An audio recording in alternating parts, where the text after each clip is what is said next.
বিগত দিনসমূহত আমি যদি শিক্ষা বিভাগ বা দেশৰ শিক্ষা ব্যৱস্থাৰ কথা কওঁ তেনেহ'লে কেউ দিফালে বা কেউ দিশে আপোনালোকে নেতিবাচক খবৰেই পাই আছে। নিৰাশাৰ মাজত এটা আশাৰ খবৰ আজি আমি আপোনালোকক প্ৰতিদিন টাইমৰ জৰিয়তে দিবলৈ বিচাৰিছোঁ। বহু লোকেই হয়তো ইতিমধ্যে সামাজিক মাধ্যমৰ জৰিয়তে গম পাইছে যে এহাল দম্পতি যিহাল দম্পতিয়ে এসময়ত কটন কলেজ সেই সময়ৰ আৰু বৰ্তমানৰ কটন বিশ্ববিদ্যালয় তাত তেওঁলোকে অধ্যাপনা কৰিছিলে। তেওঁলোকৰ সেই অধ্যাপনা জীৱন সামৰিছিলে 2009 চনত আৰু তাৰ পিছৰ পৰাই তেওঁলোকে সেই অৱসৰৰ জীৱন তেওঁলোকে বৰ্তমান কটাই আছিলে। আৰু কালিৰ দিনটোত এটা বিশেষ খবৰ আচলতে লাভ কৰা হৈছিলে যে তেওঁলোকে অৱসৰৰ পাছত তেওঁলোকৰ যি সাঁচতীয়া ধন আছিলে সেই ধন 1-2 লাখ নহয় 1 কোটি টকা তেওঁলোকৰ সেই সাঁচতীয়া ধনৰ তেওঁলোকে শিক্ষাৰ দিশটো আগুৱাই নিয়াৰ বাবে তেওঁলোকে দান কৰিছে। হয়তো বহু দান আপোনালোকে দেখিছে, মঠ মন্দিৰ নিৰ্মাণ বা অন্যান্য কাৰ্যৰ বাবে বহু লোকে দান কৰে, কিন্তু শিক্ষানুষ্ঠানৰ উন্নয়নৰ বাবে বহু এনে কম সংখ্যক লোক আছে যিসকলে এনেকৈ মহৎ দান কৰে। তাৰ ভিতৰত অন্যতম আমি যদি এই মুহূৰ্তত পৰিচয় কৰাই দিওঁ, আমাৰ সৈতে আছে দুগৰাকীকৈ ব্যক্তি। আমি প্ৰথমতে দেখুৱাইছোঁ পান্নালাল গোস্বামী ছাৰ, কটন কলেজৰ এসময়ৰ অধ্যাপক, বৰ্তমান তেওঁ অৱসৰপ্ৰাপ্ত, তেওঁ গুৱাহাটীতে থাকে আৰু তেওঁৰ কাষতেই আছে তেওঁ সহধৰ্মিনী আমি যদি কওঁ নন্দিতা ভট্টাচাৰ্য গোস্বামী। আমি প্ৰথমতে তেওঁলোকক চিনাকি কৰাই দিছোঁ আৰু পোনপ্ৰথমে তেওঁলোকৰ পৰা প্ৰতিক্ৰিয়া ল'বলৈ যত্ন কৰিম। আচলতে তেওঁলোকৰ মনলৈ এই বিষয়টো আহিলে কেনেকৈ, কাৰণ তেওঁলোকে নতুনকৈ যি নলবাৰী স্থিত এখন বিশ্ববিদ্যালয় নিৰ্মাণ হৈ আছে সেই বিশ্ববিদ্যালয়খনৰ নামত তেওঁলোকে অনুদান দিছে, 1 কোটিকৈ টকা তেওঁলোকে দান কৰিছে। পোনপ্ৰথমতে বাইদেউ আপোনালোকে যি মহৎ এই সিদ্ধান্তটো ল'লে, মহৎ পদক্ষেপটো ল'লে তাৰ বাবে অভিনন্দন জনাইছোঁ স্বাধীন প্ৰতিদিন গোষ্ঠীৰ তৰফৰ পৰা। কেনেকৈ মনলৈ আহিলে? আচলতে এটা মহৎ কাম বুলিয়ে ক'ব লাগিব। মই নাজানো মহৎ কিনা, কিন্তু মই যিহেতু শিক্ষাবিদ, মই ভাবিলোঁ যে বয়স হৈছে, ফলত যোৱা মানে অন্তত মানে সময় থাকোঁতে মই যাতে ভাল কামত টকাটো মই দি যাব পাৰোঁ ক'ৰবাত। তেতিয়া মই বহুত ধৰণৰ চিন্তা চৰ্চা কৰি আৰু মই নলবাৰী বিশ্ববিদ্যালয়ত তাতে দিলোঁ টকাখিনি। আৰু তাৰ এটা কাৰণ আছে, মই আৰম্ভণিৰ পৰা তাৰ এক্সিকিউটিভ কাউন্সিলৰ মেম্বাৰ আৰু এতিয়াও আছোঁ। ফলত মই তাৰ লগত মই জড়িত। ফলত মই ভাবিছোঁ যে নতুনকৈ হৈছে নৱজাত এটা অনুষ্ঠান আৰু খুব ধুনীয়াকৈ চলি আছে। আগতে ডক্টৰ দীপক শৰ্মা নলবাৰীৰ, তেওঁ VC আছিলে, ভাইচ চেঞ্চেলাৰ। এতিয়া UP পৰা ডক্টৰ প্ৰহ্লাদ যোশী, তেওঁ দুজনৰ লগত মোৰ ভাল, দুজনৰ লগত মই আছোঁ এক্সিকিউটিভ বডিত। ফলত মানে ভাবিলোঁ ইয়াতে মই দিওঁ, মোৰ ছাবজেক্টটো এইটো। তো সেই আৰু মই দিয়াৰ কাৰণ আৰু দিছোঁ, মই খুব হেপ্পী। মই পান্নালাল গোস্বামী ছাৰৰ কাষলৈ আহিছোঁ। মই আপোনাৰ পৰা জানিব বিচাৰিম, এটা মহৎ উদ্দেশ্য আপোনালোকে সেই দান কৰিছে।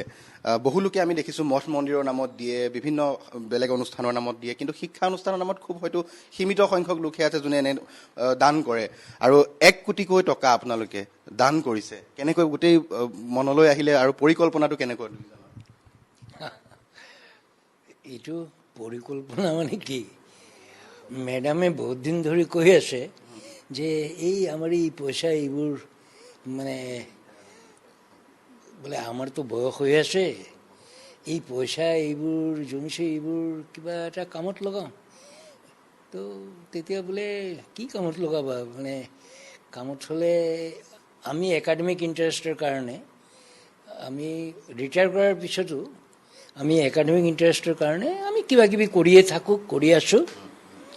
আৰু যেতিয়ালৈকে দম থাকিব বা মানে কাম কৰিব পৰা ক্ষমতা থাকিব কৰি যাম আৰু। তো বোলে তেনেধৰণৰ কিবা হেৰি কৰা। তেতিয়া ক'লে বোলে যে আমাৰ সংস্কৃত বিশ্ববিদ্যালয়, এইটোৰ লগততো মই জড়িত আছোঁ। তো তেতিয়া তেওঁ তাতে প্ৰথমে এটা ইনিচিয়েল এটা মানে সেই যে প্ৰথমে টুকুৰিয়াই চোৱা বুলি কয় যে, অলপ টুকুৰিয়াই চালে। মানে সেইটো মই মানে কি আচলতে এতিয়া বহুতে কৈ আছে বাইদেউ ইমান টকা দিছে চাব এইটো ইউজ হৈছে নে নাই, বহুত এনেকৈ কৈছে। মই ক'লো নহয়, মই বহুত দিনৰ পৰা চিন্তা চৰ্চা কৰি আছোঁ। মই কেইটামান অনুষ্ঠানতেই মই অলপ 1 লাখ 2 লাখ এনেকৈ দিছোঁ। তাৰমানে মই দেখিছোঁ টকা লোৱাৰ পিছত আৰু একো কোনো হেৰি নাই, ৰেছপন্স নাই। কিন্তু তেওঁলোকক মই 2 লাখ দিছোঁ দিয়া, আৰু মই কৈছোঁ ৰিচাৰ্চৰ কামত লগাব। তেতিয়া লগে লগে তেওঁলোকে কম্পিউটাৰ কিনিছে, ৰিচাৰ্চ চেণ্টাৰ বনাইছে, কামত লাগি গৈছে, আৰু পূৰা পাই টু পাই হিচাপবিলাক তেওঁলোকে হেৰি কৰিছে খুব চিনচিয়াৰলি। তো মই ভাবিলোঁ তেনেহ'লে ইয়াতে দিম, এনে দিয়া নাই। তো সেইকাৰণে মই দিছোঁ। বহু মানুহে আজি তাৰিখতো আচলতে টকাৰ কাৰণেই কাম কৰে, টকাৰ কাৰণে বহু কিবা কিবি আমি ঘটনা দেখিছোঁ। কিন্তু তাৰ পাছতো 1 কোটি টকা কেনেকৈ সম্ভৱ? মোৰ টকাৰ কাৰণে কিয় কাম কৰিম? গভমেণ্টে আমাক ইমান দৰমহা দিয়ে, তাৰপিছতে টকা যদি মানে আপুনি যদি ভালকৈ ইউজ কৰে নহয় টকা, যেন চিম্পল লাইফ লিড কৰে। আমাৰ ভাৰতবৰ্ষৰ লাইফটো চিম্পল লাইফ লিড কৰা। তো মই সেইটোৱে লিড কৰিছোঁ, আমিও কৰিছোঁ, এও কৰিছে। টকাৰ আমাৰ অভাৱ নাই, সেইকাৰণে টকাখিনি জমিছেও। আৰু মই টকা সেই জমা টকা বেংকৰ পৰা ডাইৰেক্টলি মই ইউনিভাৰ্চিটিৰ বেংকত ট্ৰেন্সফাৰহে কৰিছোঁ। ফলত সেইটো পিয়ৰলি মোৰ ইনকামৰ টকা, মাহে মাহে দৰমহা পোৱাৰ টকা, আৰু মই ধুনীয়াকৈ লাইফ লিড কৰিছোঁ। মই মানুহে ঘৰ দুৱাৰ বনাই, বিল্ডিং বনাই, বহুত ফ্লেট কিনে, মোৰ একোৱেই নাই। এইখিনি সৰু ঘৰ, ইয়াতে আপোনালোকে বহিব পাৰিছেনে নাই মই নাজানো, কিন্তু এই সৰু ঘৰতে আই এম হেপী। মই ছাৰক অন্য এটা প্ৰসংগ সুধিম। শিক্ষা ব্যৱস্থাটো বৰ্তমান দেশৰ যিটো শিক্ষা ব্যৱস্থা, যেনেধৰণৰ পৰিৱেশ পৰিস্থিতি হৈছে আপুনিও হয়তো গম পাইছে। এফালে নতুন দিল্লীত আজিও সোণম ৱাংচুকে তেওঁ অনশন অব্যাহত ৰাখিছে। যিসকল শিক্ষাৰ্থী প্ৰত্যেকবাৰে পেপাৰ লিক হৈছে, চৰকাৰী যিসমূহ বিদ্যালয় আছে, চৰকাৰী বিদ্যালয়সমূহ দিনক দিনে বন্ধ হৈ গৈছে, ছাত্ৰ ছাত্ৰীৰ সংখ্যা কমি গৈছে, এক নেতিবাচক খবৰ আমি সদায় পাই থাকোঁ। তাৰ মাজত এতিয়া কেনেকৈ আপুনি বিশ্লেষণ কৰিব আগৰ শিক্ষা ব্যৱস্থা, বৰ্তমানৰ শিক্ষা ব্যৱস্থা, কেনেকুৱা হোৱাটো বিচাৰে শিক্ষা ব্যৱস্থাটো, যিহেতু দীৰ্ঘদিন আপুনি তাৰ লগতেই জড়িত?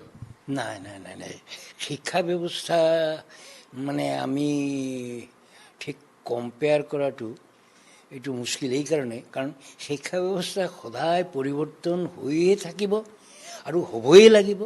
তাৰ কাৰণ আদাৰৱাইজ ডেভেলপমেণ্ট কেনেকুৱা হ'ব? আমি যদি এতিয়া পুৰণি শিক্ষা ব্যৱস্থাক আগুৰি ধৰি সেইমতেই চলিব লগা হয়, তেনেহ'লে আমাৰ ডেভেলপমেণ্টটো অলপ ডিষ্টাৰ্ব হৈ যাব। অতএব শিক্ষা ব্যৱস্থাৰ এইটো সাল সলনি কৰিবই লাগিব। শিক্ষা ব্যৱস্থা প্ৰয়োজন ভিত্তিক হ'ব লাগিব, আৰু শিক্ষা ব্যৱস্থা একচুৱেলি নিয়মতে 2টা কাৰণত হ'ব লাগে। এটা হ'ল জ্ঞান, আৰু এটা হ'ল এটা হ'ল জ্ঞানৰ কাৰণে, এটা হ'ল ব্যৱহাৰিক জগতত এইটো যাতে কামত আহে। কাৰণ শিক্ষা যদি অকলে খালি আমি কিবা ডিগ্ৰী ল'লোঁ আৰু সেই ডিগ্ৰী চাৰ্টিফিকেটখন সেইটো যদি কিবা কামতে নাহিল, suppose you had your qualification in journalism, এতিয়া জাৰ্ণালিজম নকৰি যদি কোনোবা অফিচাৰ ক্লাৰ্ক হ'লে হয়, তো আপুনি কি কৰিলে হয়?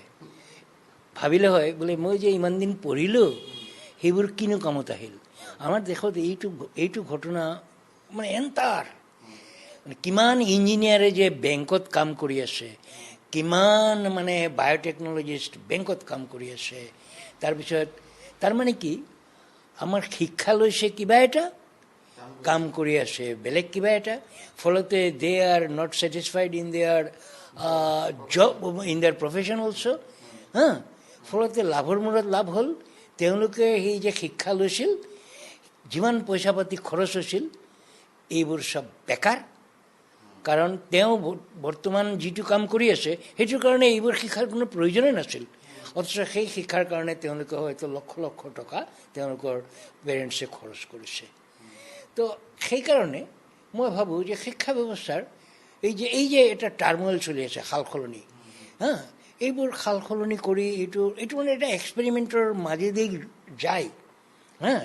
হয়, তাতে এটা এক্সপেৰিমেণ্ট কৰিব গ'লে বহুত সময়ত আমিতো এক্সপেৰিমেণ্টৰ লগত জড়িত।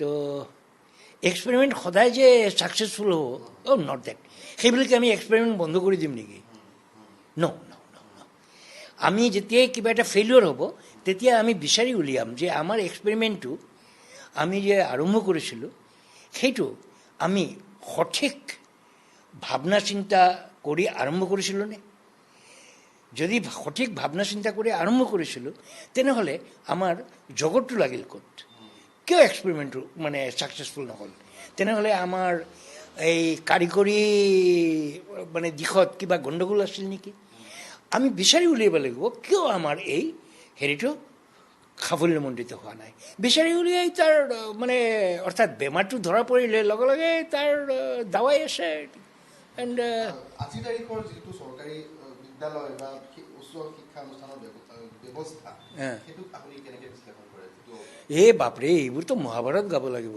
হা মানে একচুৱেলি এতিয়া এইবোৰ লৈ মানে কিবা